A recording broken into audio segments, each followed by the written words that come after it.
काय सांगणार काका? MMRD आणि SRA प्रकल्प हा रमाबाई आंबेडकर नगरवरती लादण्याचा प्रयत्न केला जात आहे. त्याची सत्यता काय आहे? रमाबाई आंबेडकर नगर, नालंदा नगर, कामराज नगर मध्ये SRA आणि MMRDच्या जॉईंट व्हेंचरच्या माध्यमातून जो प्रकल्प राबवला जात आहे तो मुळीच धोतांड आणि खोटा आहे.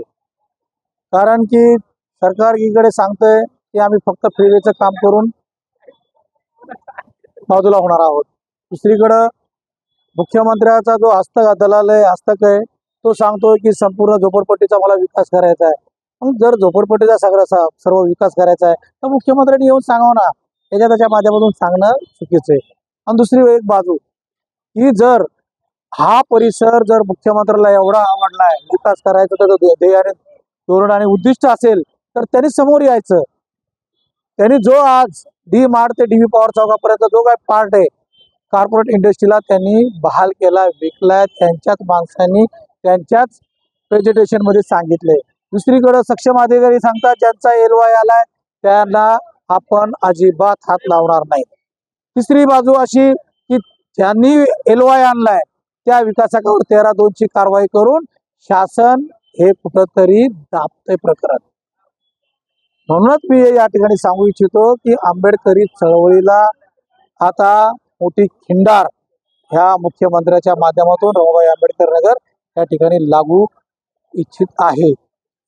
याचा अर्थ असा की ह्या प्रकल्पामध्ये ज्या हस्तकांना हे काम दिले ते राजरोसपणे सांगतात की MMRD कडे वाटायला कोणाला पैसा नाही. परंतु बांधवांनो 28 कार्यालय MMRDच्या माध्यमातून या ठिकाणी उपलब्ध, त्याच्या कमिट्या उपलब्ध, त्यांचे भरघोस त्यांना आवक जावक, चहा पाणी, लाईट बिल, ते ऑफिसली खर्च हा येतोय कुठून? मग हा परमेश्वर कदम स्वतः भरतोय खिशातून?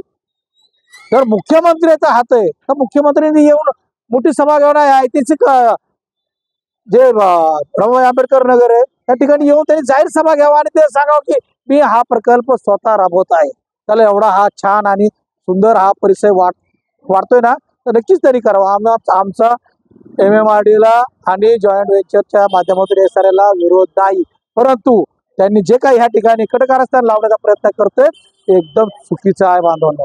दुसरी बाजू मुख्यमंत्र्याला ह्या ठिकाणी आम्ही हेही सांगू इच्छितो की त्यांनी जे काही आर्किटेक्ट नेमलेले आहेत ते कुठल्याही प्रकारे आर्किटेक्ट म्हणजे स्वयंघोषित आहेत, ते सरकारने लादलेले आर्किटेक्ट नाहीत.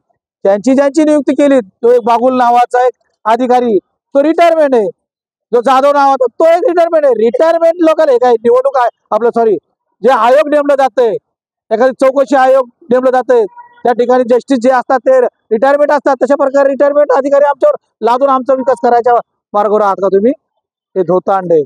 आणि जो हा धोतांड करतोय त्याला याची परिपूर्ण ही मोजावा लागेल.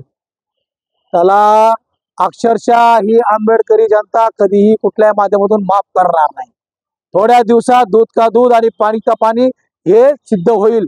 ज्या विकासकावर त्याने 13(2) ची कारवाई लागू केली, उद्या जर तो विकासक कोर्टामध्ये हायकोर्टामध्ये गेला आणि हायकोर्टाच्या माध्यमातून जर त्याने स्टे आणला तर जो विकास आमचा 2 महिन्याच्या वर येणार होता तो विकास आमचा आणखी 2-4 वर्षाच्या पुढे जाईल.